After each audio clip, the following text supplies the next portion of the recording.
কালকে জলসাটা দারুণ হয়েছিল, যেমনটা ভেবেছিলাম তার থেকেও অনেক ভালো। মানে এত যে লোক হবে একেবারে ভাবতেই পারি না।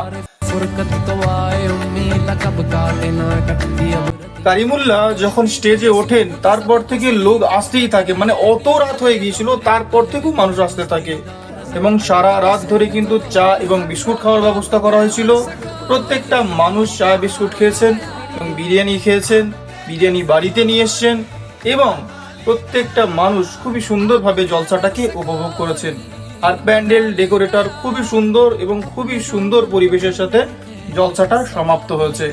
তো দোয়া করব আগামী বছরও যেন এরকম ভাবে জলসাটা হয় এবং মানুষকে ইমানের আমলের দাওয়াত এবং কথা শোনার তৌফিক দান করে। আল্লাহুম্মা আমিন। আর কারিমুল্লাহ তো যখন স্টেজে ওঠেন, ভাই স্টেজে ওঠার পর থেকে উনি ফায়ার হয়ে গিয়েছিলেন। পানি বন্ধ করতে দিল কে? পিতৃরা জওয়ান। খাজা বাবা শুধু মুরিদের হাতে একটা লোটা দিয়েছে, কে বলবে তার গোলাম মহিনুদ্দিন এই লোটার ভিতর থেকে